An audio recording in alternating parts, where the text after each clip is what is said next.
right, we'll get started again here. I think it's about 10 o'clock.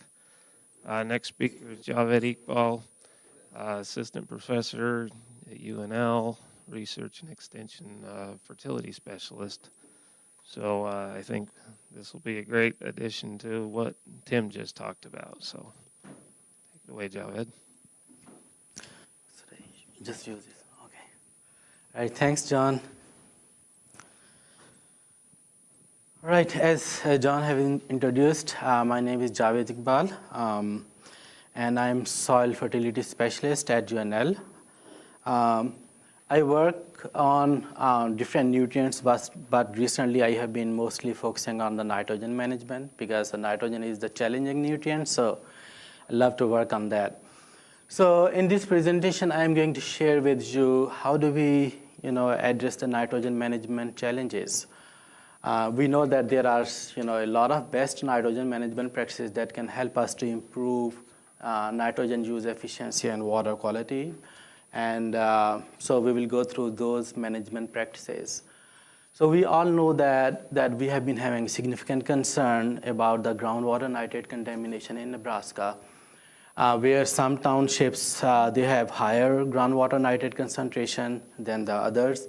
As you can see here, in some townships, which are, indicated by purple color, the nitrate concentration in the groundwater is far above the 10 parts per million drinking water limit for the EPA.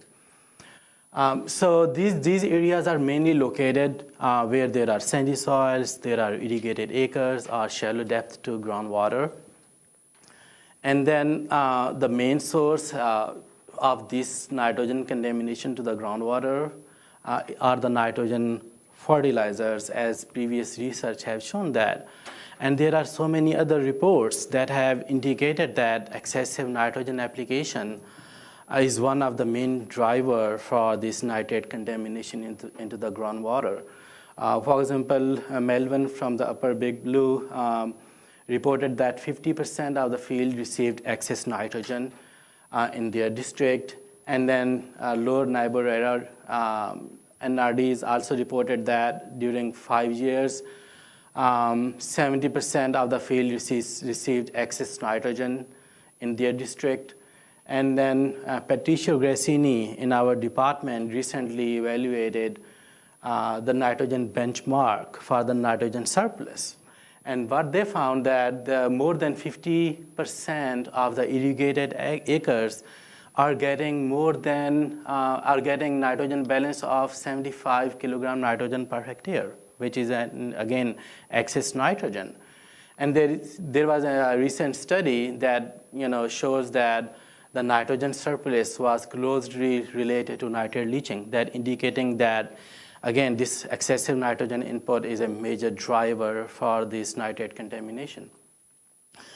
Now, we definitely need to address this and reduce the nitrogen input or optimize the nitrogen management in a better way to protect the groundwater quality. And there are a lot of best nitrogen management practices that we can talk about that can help us to improve nitrogen use efficiency. One of the most effective and innovative and a direct way is to follow the 4 R's of nitrogen management. When we apply nitrogen with the right rate, right source, right time, it should be right place and then right time. So when these 4 R's, they are used together, they really provide a unified approach of improving nitrogen use efficiency, improving crop yield while protecting groundwater quality. So in addition to these 4 R's of nitrogen management practices, there are a lot of other conservation practices that can also help to improve nitrogen management. And here is a list of some of those conservation practices. And when these both kind of practices are used together in an integrated way, that really can help to improve nitrogen use efficiency, maximize grain yield, and protect the groundwater quality. So in next slides, I will be sharing some examples from each of those practices. that, from some of the research trials that we have conducted. First, I will be covering the 4 R's of nitrogen management practices. The first 4R is the right rate, which we often call as the economic optimum nitrogen rate. So here in this slide, I will show how do we predict this economic optimum nitrogen rate. So whenever you apply nitrogen with different nitrogen rates, you will see a grain yield response, as you can see here, that grain yield will increase with increase in nitrogen rate. So at lower nitrogen rate, you will see a linear response.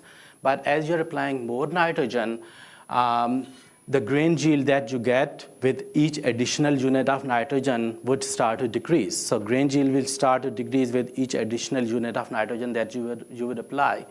This is what we call kind of diminishing return, where at some point, there will be no yield increase with additional nitrogen that you would apply.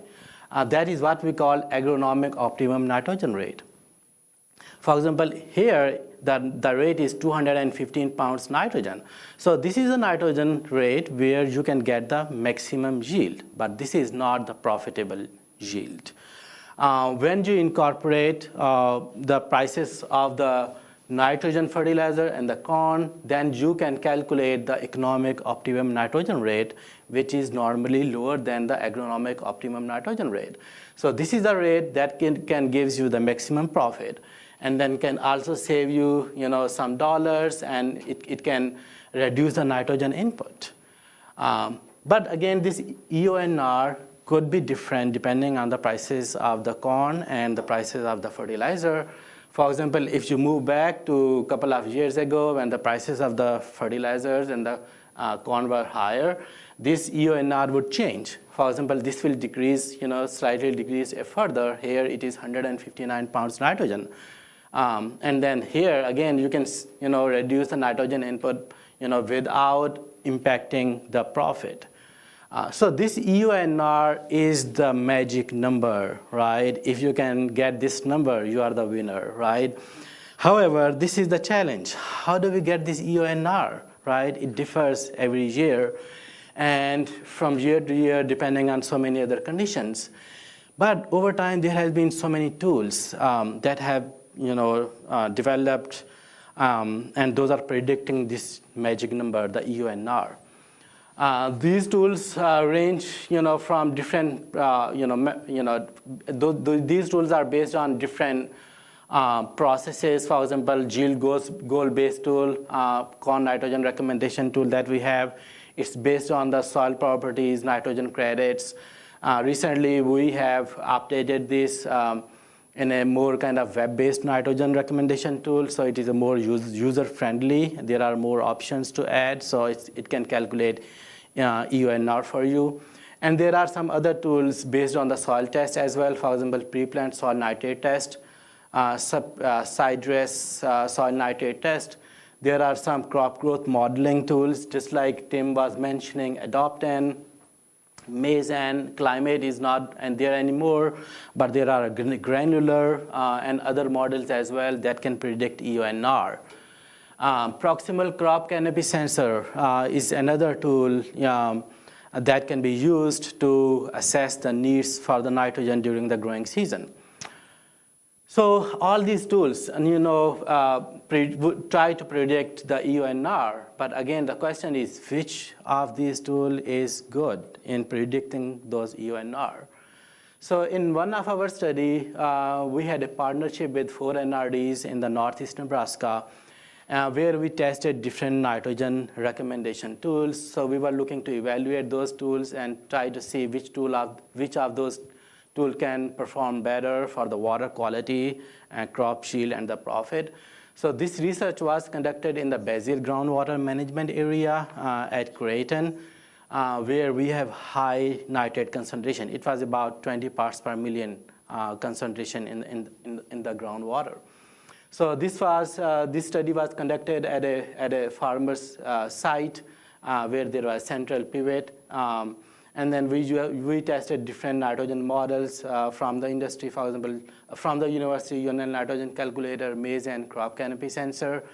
And we tested those with two industry tools, Adopt and Granular.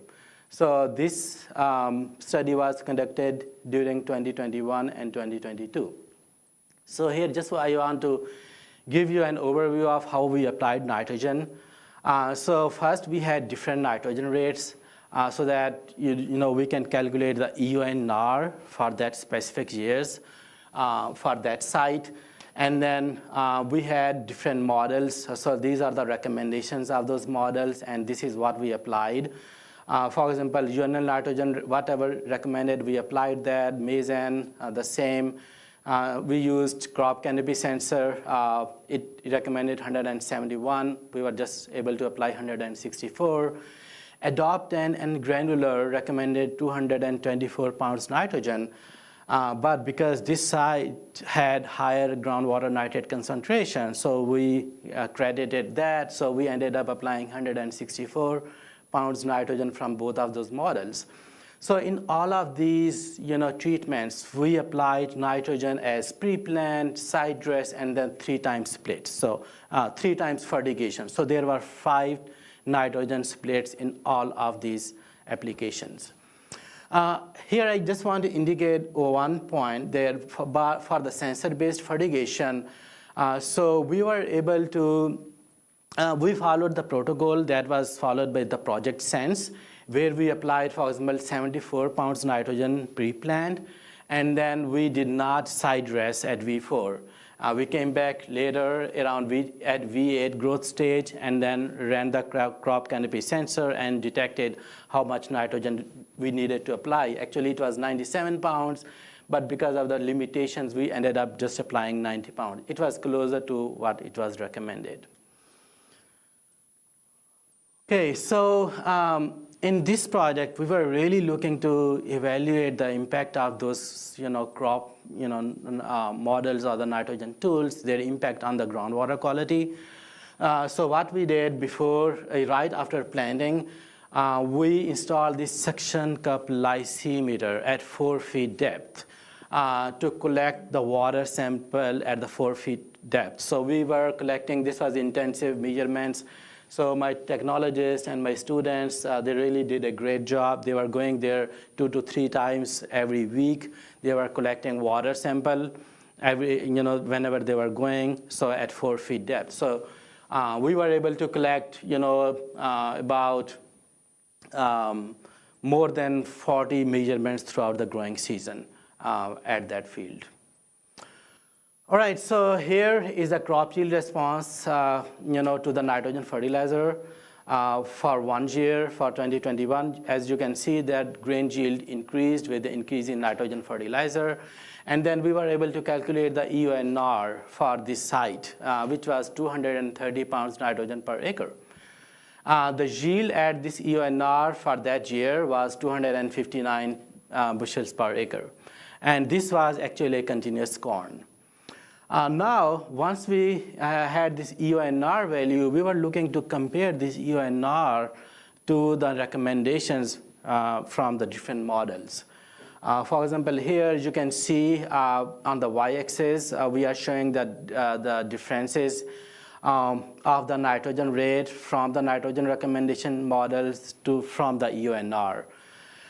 So you would see that this gray area, is actually a range of the EUNR, because the EUNR is one value. You cannot hit that, but generally there is always a range. What is considered a range plus minus 1 pounds per acre of the net return to nitrogen. That is what we consider in the Midwest. So if model recommends 10 pounds or 12 pounds higher or 10 pounds lower than the EUNR, then we can say that model is performing good. Otherwise, you can say the other models are average models.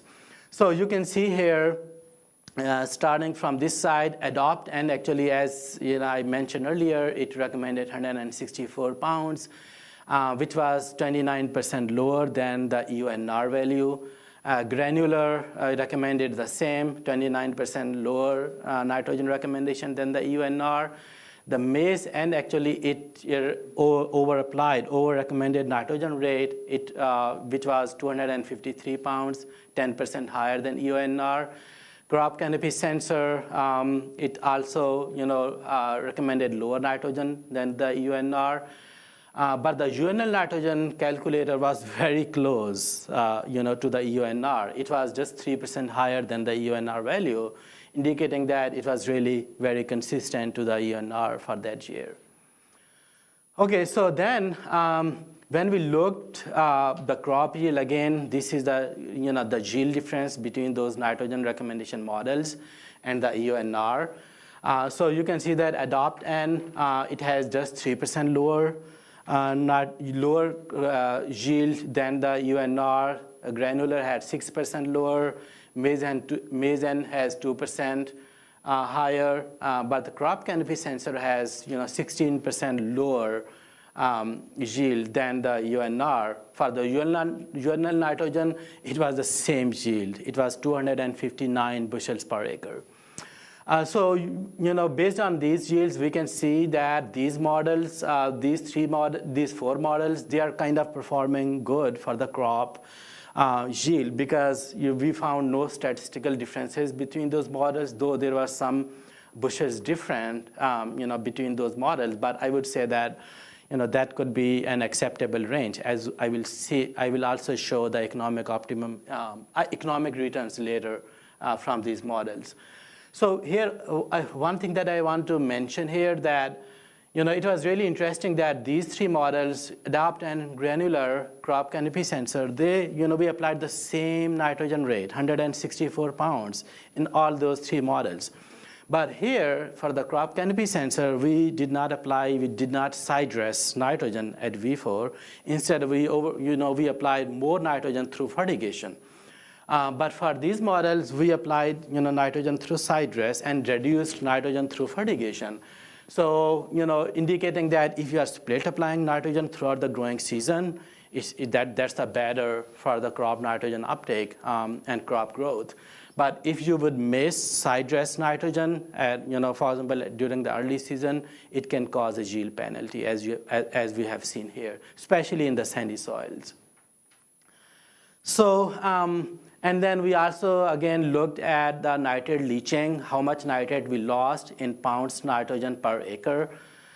So you can see that for the Adopt-N reduced nitrate leaching by 22%, Granular by 18%.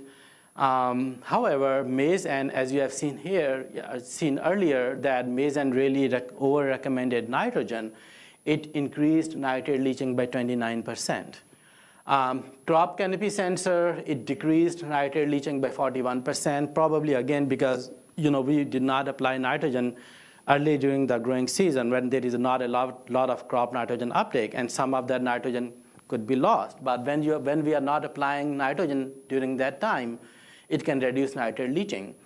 UNL nitrogen, nitrate leaching was very close to the nitrate leaching at EUNR, so it was 5% higher than EUNR. So among these models, we can say that these models, again, these three models were close to nitrate leaching at EUNR. However, if you are way over applying nitrogen, then the recommended rate or the EUNR, it can really increase nitrate leaching. Okay, then we calculated the marginal net return based on the price of the fertilizer and price of the corn for that particular year. So again, you can see the first column shows the nitrogen that was recommended by each of those models. This is the corn yield from each of those models. And this is the marginal net return from all of those models.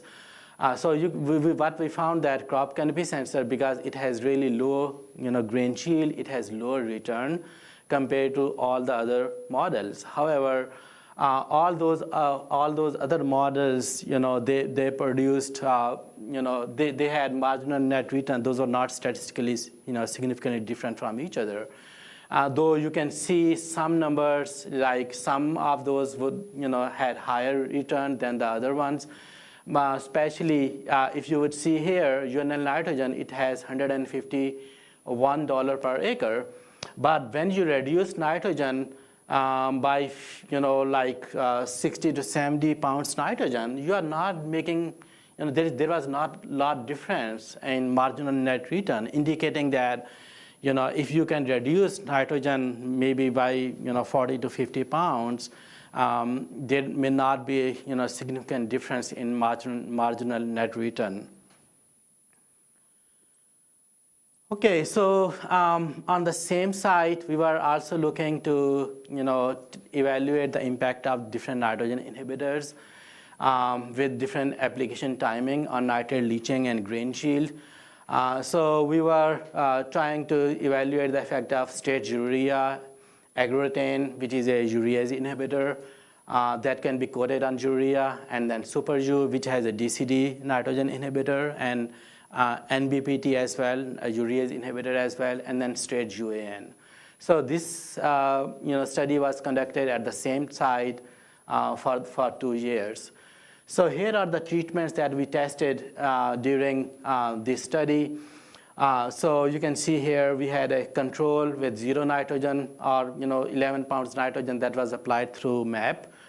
And then we had urea pre-plant, so 191 pound. So we used a kind of sub-optimum nitrogen rate for this study, which was 191 pounds per acre for all of the nitrogen treatments.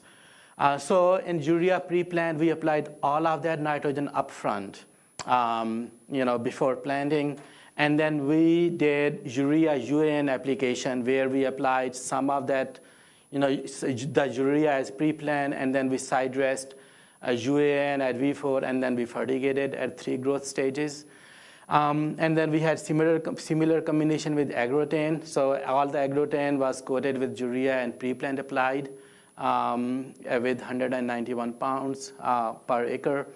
Agrotane UAN combination, so where we applied agrotane coated urea as pre-plant, and then UAN without inhibitor at side dress and the fertigation. So again, the same combination for SuperU. All of that SuperU was applied as pre-plant, and then SuperU and UAN split. So SuperU applied as pre-plant, and then UAN side dressed and UAN fertigated.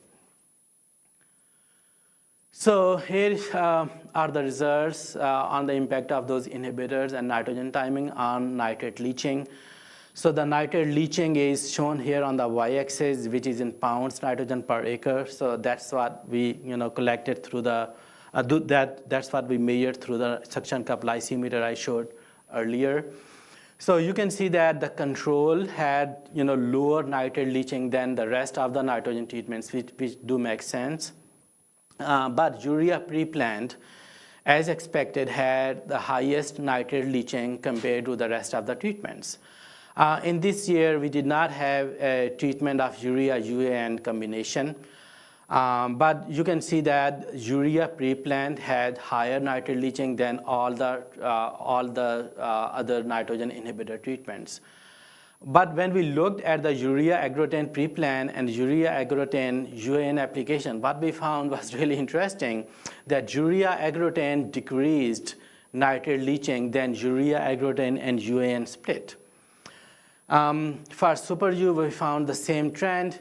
So SuperU, when it was all applied, SuperU as upfront, it decreased nitrate leaching compared to when SuperU and UAN was applied. So regardless how it was applied, the nitrogen inhibitors again, performed better. Those had lower nitrate leaching compared to 100% pre-plant urea. In the second year, we had all of those treatment combination. So again, you can see that the control had lower nitrate leaching compared to the rest of the treatments. It was really interesting to see that, as expected, urea had higher nitrate leaching, which was about 60 pounds nitrogen per acre. So this was a straight urea. It had higher nitrate leaching than the urea UAN split application. So this is what I call the conventional nitrogen fertilizer management in that area, where you are split applying nitrogen using urea and UAN. So that, again, this is what we have been recommending, that split application of, urea and UAN can decrease nitrate leaching compared to urea that is applied all upfront. However, when we looked at the urea agrotane, all of that urea agrotane applied upfront had lower nitrate leaching than the urea agrotane and UAN split. We found similar trend with SuperJu. SuperJu all upfront had lower nitrate leaching than the SuperJu UAN split application. From this study, what we found that those inhibitors, those are really effective in reducing nitrate leaching in sandy soils, even compared to when you are just applying split application, using the straight urea or UAN. So it was really good to see how the team presented, some of the results, and then farmers are using more and more of the nitrogen inhibitors during the growing season. These are just like 2 years of results that, where we have seen that these nitrogen inhibitors, they are really working well, and then they can really reduce nitrate leaching when all of that nitrogen inhibitor or the nitrogen fertilizer is applied in the form of nitrogen inhibitor. But we still recommend in-season application. However, we recommend that, when you are applying nitrogen as pre-plant or side dress, it's good to use the inhibitor, because the use of the inhibitor can really reduce nitrate leaching, as we have found in this study.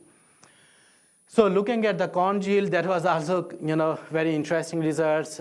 Control had lower corn yield than the rest of the fertilizer treatments. Urea, 100% urea pre-plant also had lower grain yield than the other treatments. Urea agrotane pre-plant, SuperJu pre-plant, though it was not statistically different than the other treatments with urea, with the nitrogen inhibitor and UAN application. But these two treatments, again, had higher grain yield than the 100% pre-plant urea or the nitrogen inhibitor and UAN split, indicating that when we are using those inhibitors, those can not only reduce nitrate leaching, as you have seen in the previous slide, but those also had higher grain yield compared to the other treatments. In the second year, we kind of found a similar trend where control had lower grain yield than the rest of the fertilizer treatments. Urea, because it was a dry year. Actually, both of these were dry years, so we are not seeing much impact, of these years on the grain yield from the straight urea, because I was expecting even lower yield with the straight urea compared to split application. But in this year, we did not find any effect of urea, straight urea pre-plant compared to urea UAN application. However, when again, we looked at the inhibitors, so urea agrotane and SuperJu, they had higher grain yield than the urea and urea UAN split, which again indicates that the use of this urease inhibitor or nitrification inhibitor can be really effective in not only reducing nitrate leaching, but also maintaining or increasing grain yield. Then we calculated the net economic returns based on the prices of the corn and the fertilizer, including those inhibitors. And what we found that there was no statistical differences between the net return among those nitrogen fertilizer treatments. But generally, we found that, again, those inhibitors generally had higher return compared to when the inhibitors were not used. And especially in the second year, what we found, again, urea agrotane and SuperJu with UAN application, though there was no statistical differences between these treatments, but we found higher returns with these inhibitors compared to when those inhibitors were not used. So again, kind of very cool results we found during these two studies, that these nitrogen stabilizers can really be effective not only in reducing nitrate leaching, but those can also give higher economic returns compared to fertilizer management without those inhibitors. So at the same site, from those two studies, we also looked to compare the nitrogen rate, corn yield, and the nitrate leaching, what we found from the EUNR versus Agroten, pre-plant. So again, you have seen that in the previous slides, what I shared that, urea, UAN split nitrogen had EUNR of 230 pounds nitrogen. We were looking to compare this to Agroten pre-plant, that I shared in the second study. So what we found that if you would use this Agroten pre-plant, for example, in the study that we have, conducted, the nitrogen rate was reduced by 16%, or 36 pounds nitrogen. But we found higher grain yield with the Agroten compared to the EUNR value at 230 pounds nitrogen per acre.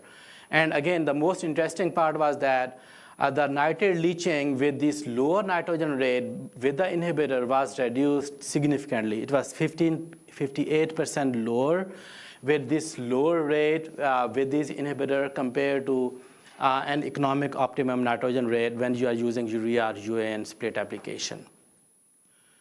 In the second year, we found a similar trend. So again, in the second year, I did not report that earlier. We are working on that data, but what we found that in the second year, the EUNR value was 220 pounds nitrogen, and again, we compared that to Agroten pre-plant at 191 pounds per acre. So you can see that, if you are using this right inhibitor product, you can reduce, nitrogen rate by 15% or about 34 pounds nitrogen. But, you would not compromise on the corn yield. So even there are, few bushels higher corn yield with the Agroten pre-plant with the less nitrogen rate compared to EUNR rate. And then again, we found significantly lower nitrate leaching with the inhibitor compared to the EUNR rate with straight urea UAN application. So these results were really, very interesting for us, indicating that those inhibitors can really be worth, trying and, in the sandy soils.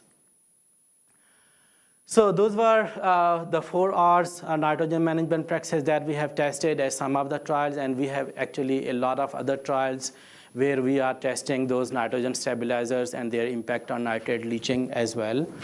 Now I will share some examples from some of the conservation practices. So we know that alfalfa is a perennial crop. It has a deep root, rooting system, and can take up the nitrogen from the waders zone. So we were really interested to see how that affects, on the nitrate leaching. So we conducted a study at Clay Center where we compared, we took 24 feet deep cores, from different, watersheds, watersheds with corn soybean rotation and watershed with corn soybean rotation with alfalfa. So here are the results for the nitrate nitrogen concentration in that 7-meter deep soil profile. So these black dots indicate the nitrate concentration with alfalfa in rotation, while the red dots indicate the continuous corn. So what we found that nitrate concentration was significantly lower in alfalfa rotation compared to continuous corn. It was 55% lower with alfalfa in rotation, and especially in the waders zone below 3-meter depth, indicating that alfalfa as a perennial crop has a potential to take up the nitrogen and reduce nitrate leaching, potential nitrate leaching into the groundwater. We also analyzed those soil samples for soil organic carbon and total soil nitrogen, though there was a lot of variability across the whole soil profile. But when we summed that up, we found that alfalfa in rotation had 47% higher soil organic carbon than the continuous corn, indicating that alfalfa can add some carbon credits into the soil profile. And then we also were wondering how does that affect total soil nitrogen, though in the previous slide you have seen that there was less nitrogen leaching potential with alfalfa in rotation. But here what we found that total soil nitrogen was slightly higher with alfalfa in rotation compared to continuous corn, indicating that alfalfa has some nitrogen credit, in more stabilized form, right? So it's in the organic matter, it's in the alfalfa crop, which can mineralize over time, and that's how we provide nitrogen credits from the alfalfa rotation. One other measurements that we did was for the volumetric water content, because there are sometimes concerns how that alfalfa affects the soil water availability. So what we found that, yes, alfalfa in rotation affected the volumetric water content or the soil water throughout the soil profile. However, we did not see much effect of alfalfa in rotation on the water content in the top 1 meter profile. But there was more effect of alfalfa in depleting the soil water below 1 meter to 7 meter. Again, that indicates that alfalfa can transpire more water. It can deplete, the water in the soil profile, which would, with lower nitrate concentration with alfalfa rotation, it would reduce the potential for nitrate leaching when alfalfa is considered in the rotation. Okay, so I have got some questions about the profitability of using alfalfa in the crop rotation. I want to refer to this CropWatch article that was published by Dr. Charles Wortman, where he indicated he did an analysis and found that alfalfa, when it is rotated with corn-soybean rotation, it can increase profit.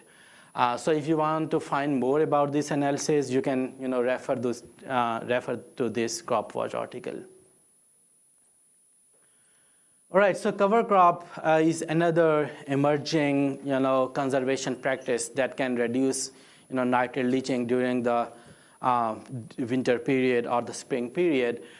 We did a study in the Waverly wellhead protection area where we tested the effect of the cover crop with 2 different nitrogen rates on soil nitrate nitrogen and the crop nitrogen uptake. So what we found that you can see here, the cover crop reduced nitrate leaching significantly compared to when there was no cover crop. Though we did not find a significant effect of cover crop seeding rate on the nitrogen in the soil profile, but when we analyzed the cover crop for the nitrogen, we found that seeding rate had a significant effect on the crop nitrogen uptake. For example, with 75 pounds nitrogen, there was a 71 pounds nitrogen per acre uptake. With the 50 pounds nitrogen, there was just 24 pounds nitrogen per acre.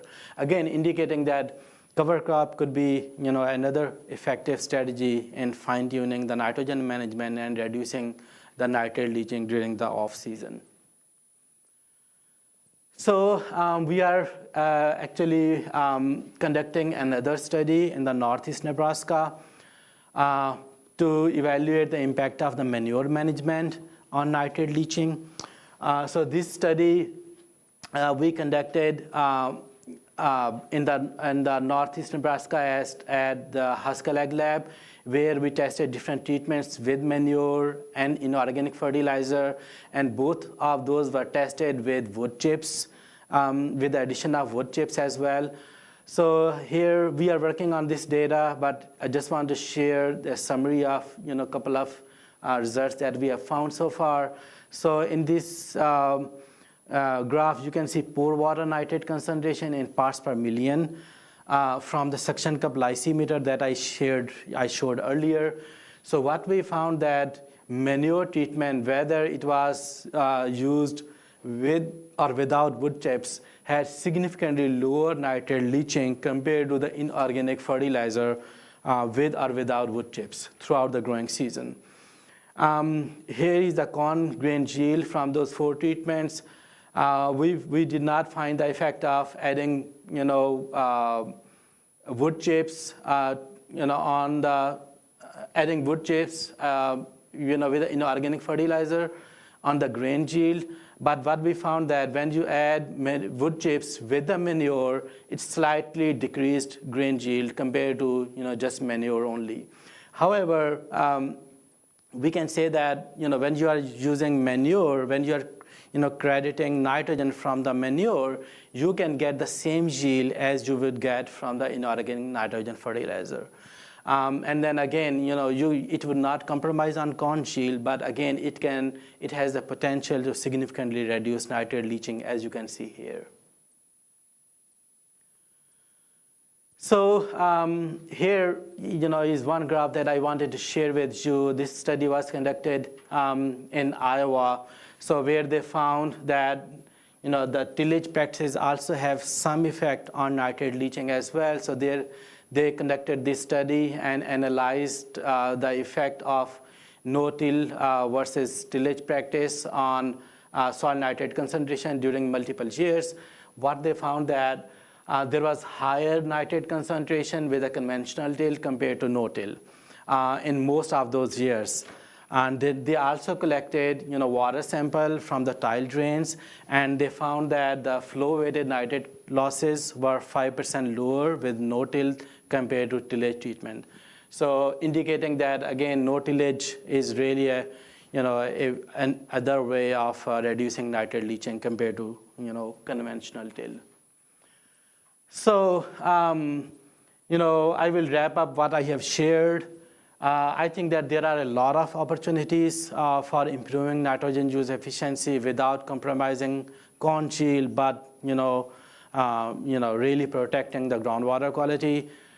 So, for example, from the 4 R's of nitrogen management practices, it's really very critical that you use the right nitrogen recommendation tool that can better match to the EONR. So that's one way of reducing excessive nitrogen, and then protecting groundwater quality. The most important is the better crediting of the nitrogen, whether it's from manure, from the irrigation water, from the soil, residual soil, or a leguminous crop. So the results that I shared earlier really showed that how if you are crediting nitrogen, from the irrigation water, that can make a big difference. You can save 60 pounds, nitrogen fertilizer, and at the same time, you can contribute to protect the groundwater quality, and then increase your profit as well. So the in-season application, again, is an effective way of increasing, the nitrogen use efficiency and reducing nitrogen losses. A combination of the nitrogen inhibitors with the in-season application could be really an effective strategy of improving the nitrogen use efficiency.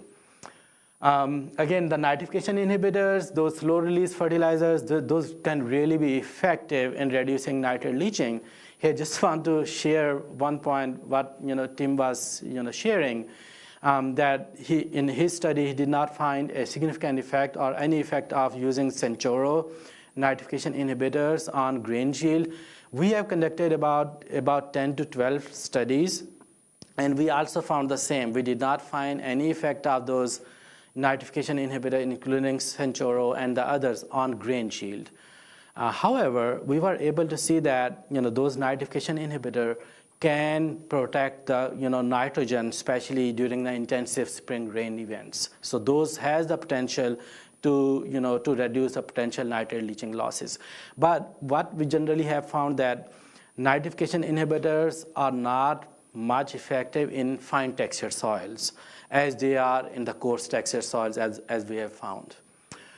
So again, 4 R's of nitrogen management practices, I always suggest using this, giving the priority to these 4 R's of nitrogen management practices to improve the nitrogen use efficiency. But again, we can fine-tune our nitrogen management, with those conservation management practices as well, including alfalfa rotation, using cover crop, or using crop rotation, better crediting nitrogen from the manure, using no-till, or better managing the irrigation. Those are all of the other management practices that those can really help to improve the nitrogen use efficiency. So I would like to appreciate all of my collaborators and my students and research technicians, they really did a great job of traveling to the sites and collecting a lot of data, especially with a suction cup lysimeter. They were traveling, 3 times every week to collect that data. So that was really a great effort. Really appreciate the members from the Brazil groundwater management team for their support in the projects. I have shared some of the data from those results, and then if you want to know more, about those upcoming, research results, we will be sharing those data in our soil school, which is on February 6 and 7, or our 4 hours nutrient stewardship field day on July 11. All right, so that's it from my side, and I can take any question if you have time. Yes. Corn, soybean, or corn and alfalfa rotation, how long would you leave with alfalfa?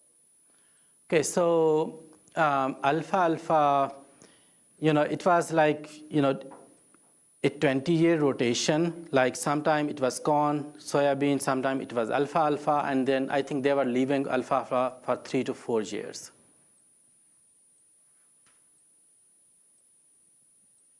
I have another question on Yes. the alfalfa study. You probably said it. What time of year did you measure the soil water? So we measured actually in spring. Okay, so Yes. pre-plant. Yes, pre-planned. Yeah, that alfalfa study sure perks up my ears. That was really interesting. Yes. Javed, on that cover crop study, was that just cereal rye that you're using there by Waverly? Yes. Yep. So the question is, were we using the cover crop in the Waverly? My answer is yes to that. So question, Javed, I guess related to alfalfa. Question related to alfalfa. So I've worked with Beatrice on their new well field to put alfalfa actually on that farm that they bought. The question I have is, I know we can decrease by nitrate leaching over corn, soybean with alfalfa, but what about the 1 or 2 years that it's out of alfalfa? How much N loss do we have after we terminate alfalfa? Because we know there's a big N credit. I'm looking at a 7-year N balance versus just the N balance in alfalfa versus corn, soybean. So how much might we lose out the profile, that top 30 foot, the first year corn after alfalfa, and maybe second year most guys do beans, but there's data that shows you should do 2 years of corn probably after alfalfa when you look at N credit. So I didn't know if there's any research on that N balance after alfalfa termination. Sure, that's a good question. But I think that, whenever we are looking at the effect of the alfalfa on nitrate leaching, we can either look at for the short term or for the long term. So this was for the long term, and this was a 20-year rotation where we took our soil samples, and then I don't think what we have seen nitrate, lower nitrogen in the soil profile was from, those, one rotation. It was across all those 20 years. But we have not done any research where we have looked at the effect of the, alfalfa, rotation on the yearly depletion of nitrate leaching. So, but I think that could be another study that we can look at some point.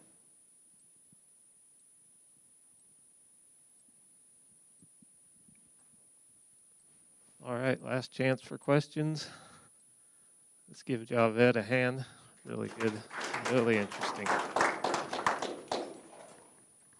And here's your door prize attendance. Really appreciate our speakers. They make the program, and we're so glad to have all these really good different speakers. So right now we have another sponsor, the Nebraska Corn Board. Rachel's going to come up and give us a minute on what the Corn Board's been doing.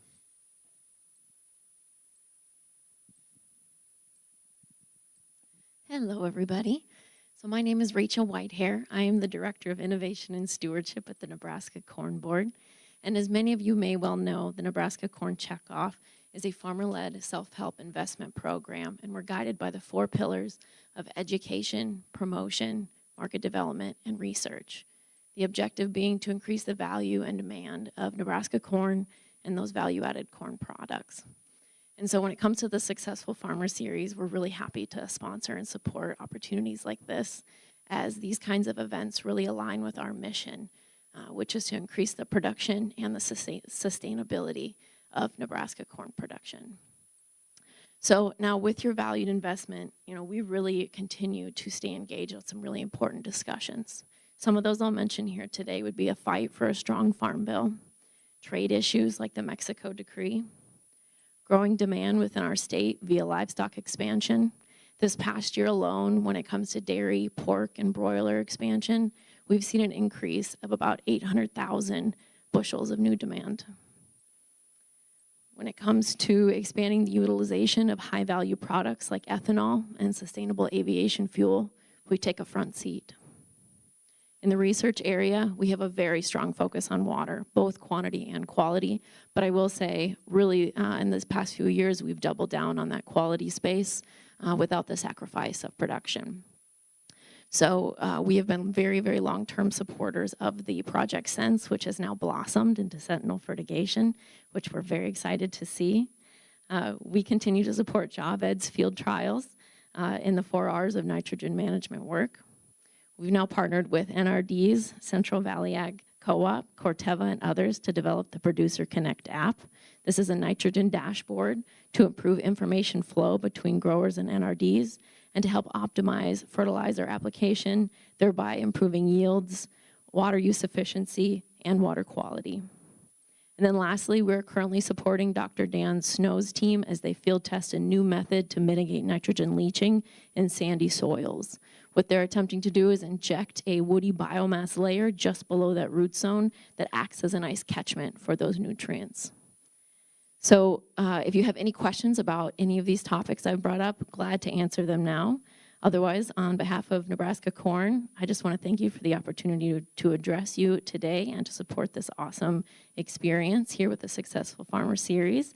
And again, my name's Rachel. Glad to take any questions. Yes, thanks. Of course. So the question was, has the situation with the Mexico GMO decree been solved?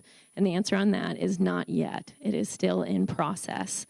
So they have moved forward with the process to create a committee that will help to debate that issue. And we are very, very strong in our thinking that we're going to come out and prevail from this successfully. Other questions? Okay, thank you. All right. Thanks, Rachel, and thanks to the Corn Board and, again, the Farm Bureau, these good organizations that stand up for us. I think that's really important to support them, and we thank them for their support.